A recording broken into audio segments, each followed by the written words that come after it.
Dobrý deň, vážení Brezňania.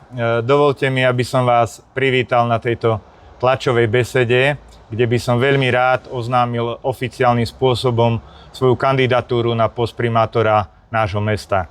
Dovolte mi, aby som v našom meste privítal aj bývalého premiéra Eduarda Hegera, ktorý veľmi rád chodí do nášho regiónu, a začal by som hneď k veci. Stojíme pred brezňanskou krytou plavárňou, ktorá čelí nekonečnej a enormne drahej rekonštrukcii. Cena ako aj kolaudácia sa naťahujú ako harmonika. Táto sranda, ktorú vidíte za nami a ktorá vás zatiaľ stojí 9 miliónov eur, má za následok, že sa ani počas týchto 36 stupňových horúčav nemáte kde kúpať. V Liptovskom Hrádku postavili úplne novú, podobne veľkú plaváreň s rovnako veľkým bazénom za 1 rok a stála necelé 4 milióny. Vám bolo v Brezne sľúbené pred 12 rokmi kúpalisko a okrem bludného projektu pri Hrone, ktorý zhltol cca 170 000 eur, sa vo veci kúpaliska neurobilo nič. Peniaze sa minuli a stále sa míňajú. A vy, občania, nemáte roky ani kúpalisko, ani plaváreň. Dovolte mi, prosím, aby som stručne opísal kroky, ktoré chcem realizovať v prípade môjho zvolenia. V zmysle môjho volebného sloganu koncepcia, príležitosti, prosperita.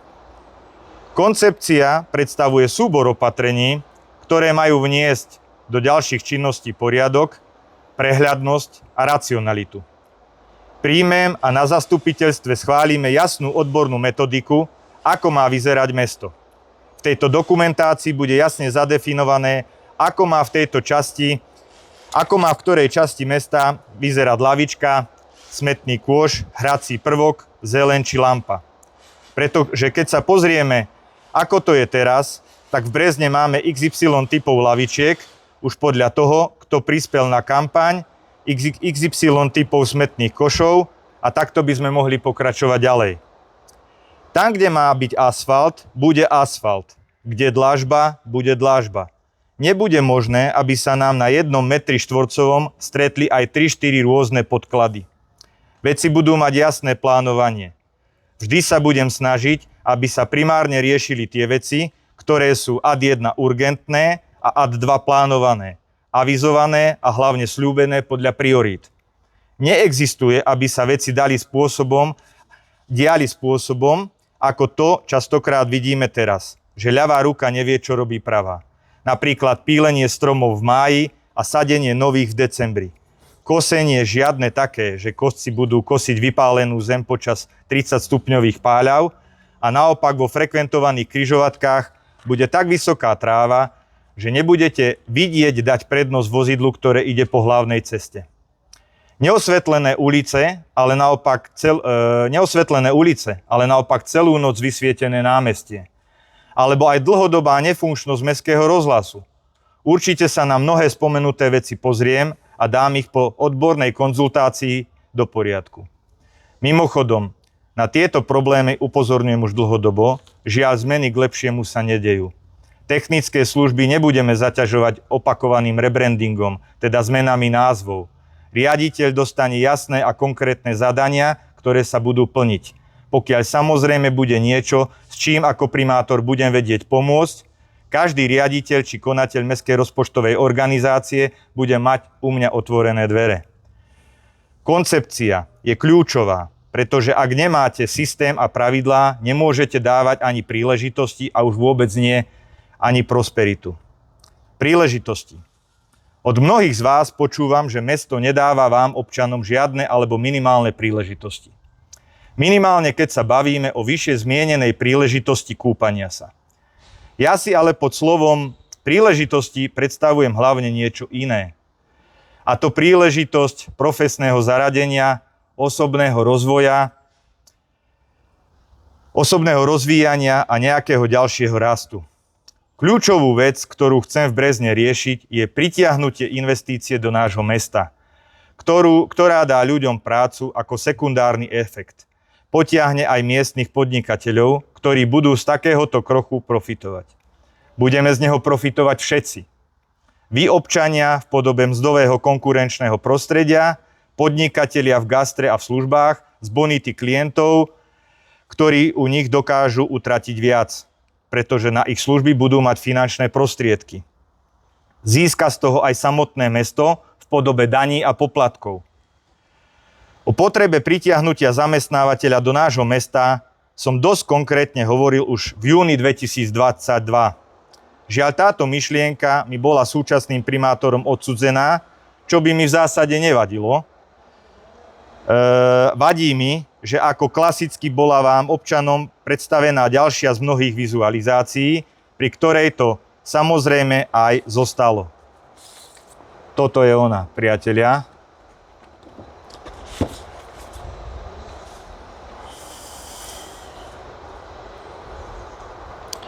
Vážení občania, viete, ja hovorím veci priamo tak, ako sú. Koľko chcete, aby som vám takýchto vizualizácií ukázal? Podľa mňa kampaň do úradu primátora nemá byť o vizualizáciách, jalových sľuboch ani nekonečných klamstvách. Má byť o tom, aby človek, ktorý nastúpi do úradu, bol zodpovedný. Poznal ako problémy, tak aj možnosti svojho mesta. Poznal myslenie ľudí, ktorých zastupuje a mal by im hovoriť veci tak, ako sú, bez ohľadu, či sa im páčiť budú, alebo nie. Za 30 rokov sme si zvykli žiť v klamstve. Treba, aby sme si začali zvykať žiť v pravde. Som rád, že ma prišiel podporiť bývalý premiér, ktorý na Horehrone chodí rád, ktorý má osobnú zásluhu na tom, že do susedného okresu v Rimavskej Sobote prišiel výrobca tepelných čerpadiel, nemecká spoločnosť Winkelmann, kde je predpoklad, že bude vo finále pracovať až 460 zamestnancov.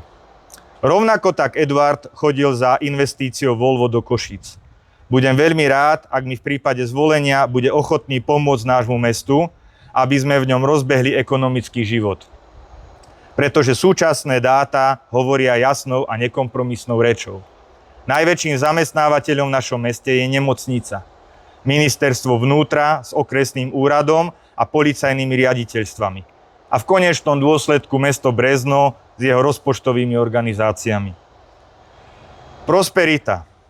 Pokiaľ zvládneme krok 1 a 2, tak postupne všetci začneme cítiť aj prosperitu. Nie chlieba hry, ale dôstojný život pre občanov. Mať prácu, mať sa kde celoročne okúpať, cítiť sa bezpečne. Byť v čistom prostredí, v ktorom nechýba zeleň. Neviem ako vy, ale ja si dlhodobo všímam zlú kvalitu ovzdušia v našom meste. Určite sa chcem zaoberať touto dôležitou vecou a v danom duchu sa stretnem aj s generálnym riaditeľom železiarní Podbrezová. Žil som v rôznych veľkých mestách v západnej Európe a tá prašnosť v porovnaní s Breznom je diametrálne odlišná. Rovnako tak mi vadí viacero projektov, ktoré rastú pod súčasným vedením. Najmä množstvo betónu. Ako človek, ktorý pochádza z lesníckej rodiny a k prírode má blízko, sa budem snažiť tento kurz vychýliť iným smerom. Mám rozmyslené rôzne alternatívne projekty voči tomu, ktoré vidíte dnes. Ďalšiu vec, ktorú som navrhoval a chcel realizovať už v mojej kandidatúre v roku 2022, je Mestský dom smútku. Nie je to len o samotnej budove, je to aj o dôstojnej službe mesta občanom a vplyve na pohrebné služby v meste, teda aj na ich cenotvorbu. Budem sa opakovať spred 4 rokov, ale taktiež považujem za potrebné vybudovať verejné toalety na začiatok minimálne pri dopravnom ihrisku, malej stanici, pri ihrisku na sídlisku Mazorníkovo. Verejné toalety, ktoré budú zároveň aj bezpečnostným prvkom, akousi kapsulou, odkiaľ si osoba, ktorá sa cíti byť ohrozená cez tlačidlo SOS, bude môcť privolať pomoc. Tieto budú pripojené na centrálny pult ochrany na mestskej polícii, ktorý obnovím, nakoľko bol súčasným vedením mesta zrušený. pretože tento prinášal mestu finančné zdroje, nakoľko boli doňho implementované aj viaceré podnikateľské subjekty, ktoré si za túto službu platili. Nakoľko som vo svojom živote sám zachránil 2 ľudské životy, budem dbať, aby pri týchto zariadeniach verejnej potreby boli proporčne umiestnené aj defibrilátory. Pretože pri tej záchrane ľudského života ide o sekundy. A takéto dôležité prvky fakt majú nesmierny prínos pri záchrane ľudského života, ktorý sami uznáte je asi najvzácnejší, čo máme. Nezabudol som ani na rómskych spoluobčanov. Viem o problémoch s čiernym zamestnávaním.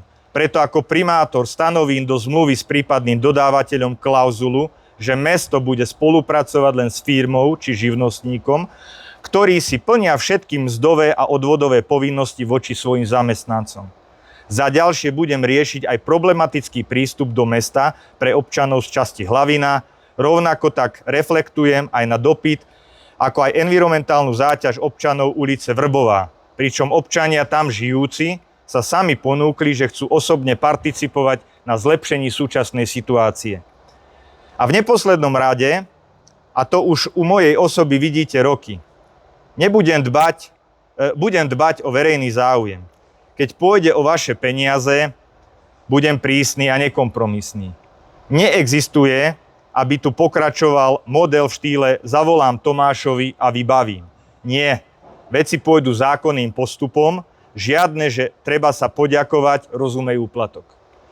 Veci sa budú robiť tak, ako to je zákonné, slušné a morálne. Lebo však sami viete, že aj keď je niečo zákonné, nemusí to byť zároveň aj slušné. Ďakujem za vašu pozornosť. Verím, že sa vám kostra môjho programu, pretože tých vecí je ďaleko viac, ale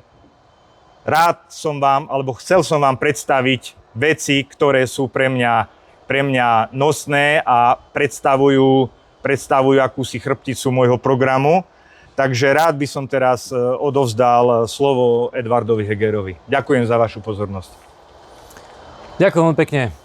Dámy a páni, vážení Brezňania, ako Michal povedal, veľmi rád chodím či už do Brezna, ale do celého regiónu, do Horehronia, či už v lete alebo v zime. Avšak dnes som prišiel z poverenia strany, aby som v mene strany Demokrati vyjadril podporu Michalovi Doľňanovi, našemu okresnému predsedovi, v kandidatúre na primátora mesta Brezno. Dovoľte, aby som začal tak možno osobne. Michala poznám ako človeka, ktorý jednak je rodák z Brezna. Nielen on, ale aj jeho rodičia, starí rodičia. Mohol by som pokračovať. Ďalšie generácie pochádzajú práve z tohto mesta, z tohto regiónu. A preto je úplne samozrejme, že Michal pozná Brezno a život Brezna veľmi dobre. Mohli ste počuť aj z toho, čo vypočítal vlastne vo svojom programe, čomu sa chce venovať, je, že je to človek, ktorý toto mesto pozná dobre, pozná jeho slabiny a dokonca navrhuje konkrétne riešenia a navrhoval aj už počas svojej politickej kariéry konkrétne riešenia, ktoré pomôžu vám, občanom. Zároveň si dovolím povedať, že ako to už aj Michal spomenul, ale ja to tiež o ňom viem, je to človek, ktorý či už žil v rôznych metropolách po Európe, ale zároveň aj po nich veľa cestuje. Pracovne, rekreačne, proste vždy, keď navštívi nejaké mesto, tak sa snaží naučiť a odpozerať, čo v danom meste funguje dobre, čo by sa dalo adaptovať práve sem do Brezna a ktoré veci nefungujú dobre, ktorým by sa napríklad Brezno malo určite vyhnúť. V tomto myslím, že je ďalší veľký prínos Michala a práve jeho skúsenosti z tých ciest po svete, po Európe, kde mohol čerpať túto inšpiráciu. Zároveň práve aj to, že stojíme dnes tu na tomto mieste, ukazuje, že Michalovi záleží jednak na transparentnosti, ako to povedal, aby ste vy, občania Brezna, veľmi jasne videli, akým spôsobom sa používajú peniaze mesta. Či to ide spravodlivo, čestne a hlavne efektívne. To je veľmi dôležité. Táto plaváreň, ktorá sa tu za nami stavia, z toho, čo počúvame a z toho, čo aj Michal vlastne komunikuje, vidíme, že tam je podozrenie na viaceré predraženia. Že to bude megalománsky projekt z hľadiska ceny, ale neviem, či to bude aj z hľadiska tej kvality. O to viac, keď Michal, ty si robil tlačovú besedu, myslím, že aj z Liptovského Mikuláša? Áno, Hrádku. Pardon, z Liptovského Hrádku, kde si porovnával práve to, že akým spôsobom to vedeli oni urobiť, jednak z časového hľadiska, ale aj z finančného. Takže je veľmi dôležité, aby na stoličke primátora sedel človek, ktorému záleží na tom, aby občania videli, ako sa peniaze používajú, ale zároveň, aby to bol človek, ktorý bude dbať o to, aby to bolo čo najefektívnejšie. Aby sa za danú kvalitu minulo čo najmenej, ale tá kvalita sa dosiahla. A v tomto opäť, Michal, myslím si, že roky dokazuje, že je ten typ človeka. Ono všeobecne v našej strane Demokrati viete a poznáte aj náš program, ktorý voláme Hlboká orba. Je to jednak program, ktorý bojuje proti korupcii a jasne chceme ukázať, že Slovensko má na to, aby bola korupcia vytesnená z verejných financií. Ale zároveň tento program hovorí o poctivej obnove Slovenska a v tomto prípade poctivej obnove Brezna. O to nám ide a o to ide aj Michalovi práve pri jeho kandidatúre, aby v spolupráci s občanmi, s vami, prostredníctvom rôznych fór, komunikácií a podobne, ako povedal, či už odborných alebo aj občianskych, aby ste si opravovali mesto tak, aby slúžilo vám. Aby ste vy z toho mali benefit. Aby to nebolo len v prospech nejakej úzkej skupiny, či už záujmovej, nejakej blízkych ľudí, primátora, ktoréhokoľvek, ale proste, aby to bolo v prospech občanov. A toto opäť si myslím, že v Michalovi určite máte. Takže dámy a páni, ja som rád, že dnes tu stojím v mene strany Demokrati a Michal ohlasuje svoju kandidatúru a ide sa uchádzať o vašu priazeň. Bude vám aj v najbližších týždňoch a mesiacoch kampane ukazovať konkrétne riešenia. Dnes načetol, dá sa povedať, takú všeobecnú rovinu. A chcem sa ešte vrátiť k jednej veci, ktorú spomenul, a to je tá investícia. Takýto región samozrejme potrebuje tiež či už domáce, ale aj zahraničné investície. Je to vždy veľký impuls. A to, čo sa podarilo v Rimavskej Sobote, som si istý, že sa môže podariť aj tu. Prečo by sa nemohlo? Len čo k tomu potrebné? Tu chcem povedať, že v Rimavskej Sobote by sa nám tiež nepodarilo uspieť, ak by tam nebola spolupráca s občanmi Rimavskej Soboty, ktorí podnikli veľké kroky na to, aby toho investora prilákali práve do svojho okresu. Samozrejme, my ako vláda sme pomohli s tým, že sme vybudovali priemyselný park. Ale toto sú kroky, kde je dôležitá spolupráca medzi ľuďmi v regióne a vládou. A práve tá iniciatíva, ktorá vychádza od ľudí z regiónov. Tak to bolo v Rimavskej Sobote a po niekoľkých mesiacoch rokovaní, kde sa pridala samozrejme aj vláda, ja ako premiér, sa nám podarilo teda tú investíciu Winkelmanna, čo sú tepelné čerpadlá. To sú veľmi dobre platené miesta. Zároveň je to technológia budúcnosti. Vidíte, že v týchto horúčavách to sú práve zariadenia, ktoré pomáhajú domácnostiam, firmám a tak ďalej zvládnuť práve ten energetický nápor, ale aj teplotný a podobne. Takže to sú investície, ktoré potrebujeme dostať aj sem, do Brezna, a Michal presne popísal, čo to všetko spôsobí práve vo vašom meste, vo vašom okrese. Takže ja určite za seba, ale aj za našu stranu vieme povedať, že na tomto nám záleží, aby Slovensko, aby Brezno malo takýchto investorov, a ak nám dáte v parlamentných voľbách dôveru, tak určite budeme vo vláde pracovať a robiť všetko preto, aby tie investície išli do regiónov, tak ako to bolo aj za našej predchádzajúcej vlády, kde sme boli vo vláde a kde sme priniesli investície do odľahlých kútov, čo sa nepodarilo žiadnej vláde. Ani vládam Roberta Fica, ktorý tu už vládne 4 roky, sa nepodarilo priniesť ani investíciu do Rimavskej Soboty, ani do Košíc automobilku. Nám sa to podarilo, to znamená, že dá sa to aj počas kríz, ktorým sme čelili, a verím, že v spolupráci s Michalom to budeme vedieť priniesť aj do Brezna. Takže Michal, za mňa držím ti palce v kampani. Ďakujem. Prajem veľa úspechov, samozrejme veľa dobrej komunikácie smerom k občanom, aby mohli ešte viacej pochopiť tvoj program, vidieť a potom samozrejme úspech v voľbách. Ďakujem ti. Ďakujem pekne.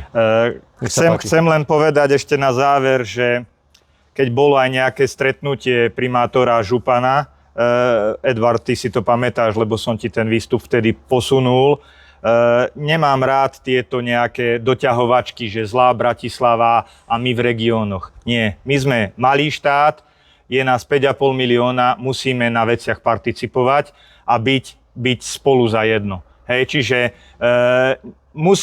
musíme doťahovať tie veci k reálnym výsledkom.